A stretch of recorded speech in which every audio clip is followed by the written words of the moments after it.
The rain on Epsilon Outpost was not real rain, just condensation falling from the giant atmospheric processors that kept the colony livable. It was warm, heavy, and smelled faintly metallic. To Commander Elias Kane, a veteran human pilot who had survived 3 wars, it was oddly comforting. He sat in his prefab quarters on the edge of the colony perimeter, sipping stale coffee, the hum of his ship, the Firewing, still echoing faintly in his bones. He had intended to retire here, on the fringes of explored space, far from admirals, battlefields, and the ghosts of comrades who never made it home.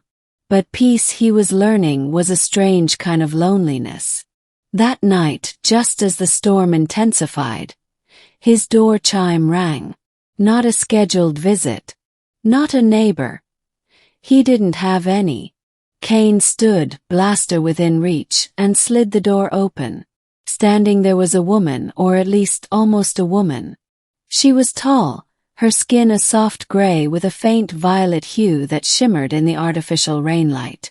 Her eyes were wide, luminous silver, like moons reflected on water. She clutched 2 small figures close to her, children trembling under a ragged shawl.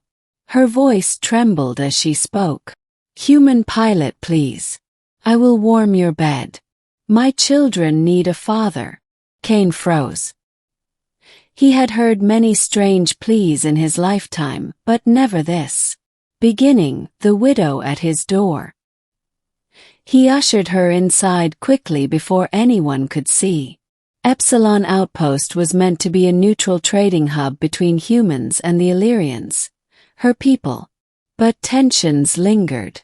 Many colonists still whispered that the Illyrians had been enemies in the last border war. To be seen harboring one, let alone with children, would stir trouble. Inside, the woman's composure cracked. The children huddled near the heater, tiny hands clutching each other. She introduced herself with a bow. "My name is Sira Velan. I was wife to Captain Draylon Velan of the Illyrian Guard. He fell in the border conflict. Since then, his clan cast me out. My children are called half-bloods, tainted by weakness. No one will shelter us." Kane studied her. Her face carried noble angles, but exhaustion softened them. Her eyes, however, carried fire. He recognized it, the same look soldiers wore when survival was the only mission left. "And you came to me. Why?" Kane asked, wary. Sira's answer was blunt, desperate, and disarmingly honest. "Because you are alone. Because you have no wife or children here. Because humans, I've heard, are not so cruel as our own.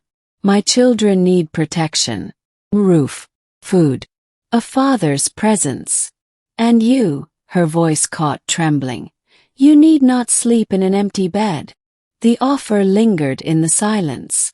Kane's throat tightened. He wanted to laugh, to send her away, to shout that he wasn't anyone's savior. But when he looked at the 2 trembling children, thin, hungry, eyes too old for their small faces, his war-hardened heart cracked. Building a fragile family. At first, Kane told himself it was temporary. He let them stay only because the storms were worsening, because he couldn't in good conscience throw them into the night. But one night became 2, then a week. Sira cooked with what little rations Kane had. Stretching meals with strange roots she foraged outside the colony perimeter. The children, Lyra and Kaelin, explored his quarters cautiously, then began to laugh again, their voices a sound Kane hadn't realized he missed. He found himself teaching them simple things. How to polish a flight helmet, how to calibrate a scanner. Their small hands fumbled at controls, but their eagerness lit up the room. Sira, true to her word, shared his bed, but not at first in the way she had promised. She simply slept beside him, her presence warm, her breathing steady, easing the nightmares that usually woke him. Over time, though, her hand would brush his, Her forehead would rest against his shoulder, and Cain realized he no longer felt the cold edge of loneliness gnawing at him. Still, danger simmered beyond their fragile haven. The colony was no place for secrets. Whispers began. The human pilot harboring an Illyrian widow, her mixed-blood children. Supplies went missing from the depot, and some colonists muttered that his alien pets were the cause. Cain ignored it, until the day a stone was thrown through his window, narrowly missing little Kaelin. That night, Cain confronted Sira. "They're turning against us. If they demand I give you up." Her eyes burned, fierce as any warrior's. "Then we fight. I will not run again. Not with my children." For the first time, Cain saw her not as a broken widow, but as a soldier's wife, unyielding, proud, and brave. Conflict. A colony divided. The breaking point came 2 months later. Raiders, deserters from the war who preyed on colonies, struck Epsilon outpost under cover of a storm.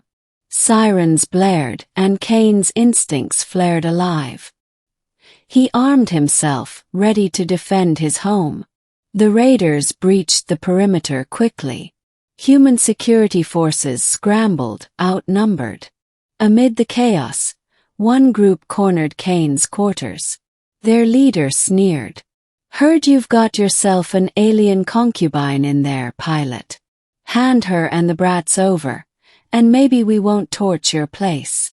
Cain's blood boiled. He had spent his life fighting wars only to retire into another one, this time against hatred and cruelty.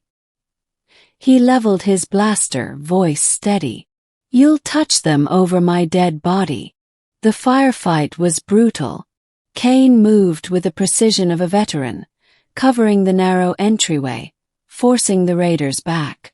Sira, to his shock, grabbed a discarded rifle, her posture flawless.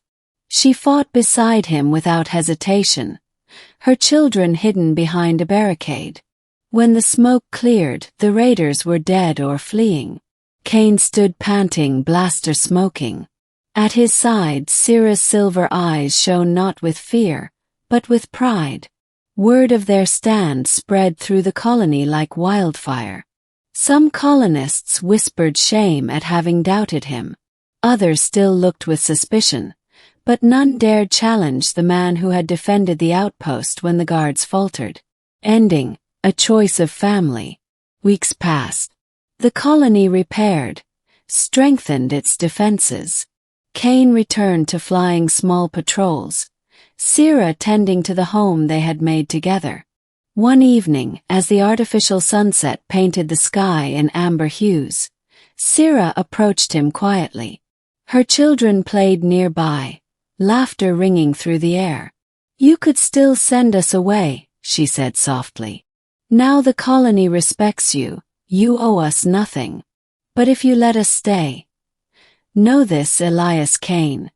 I will warm your bed not as a bargain, but as a wife.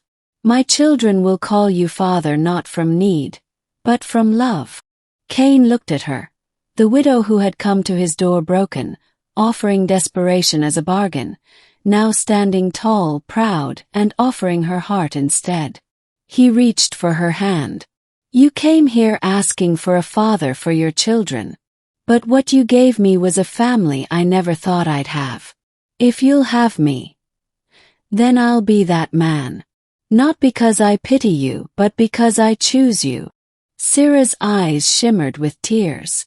For the first time since her husband's death, she smiled, a smile fierce and tender, radiant as starlight. That night, as the storm rumbled outside and the children slept safely, Cain and Sira lay together not as strangers bound by desperation, but as partners bound by choice. And for the first time in years, Cain felt the war was truly behind him. Peace, he realized, was not the absence of battle. It was the presence of a home.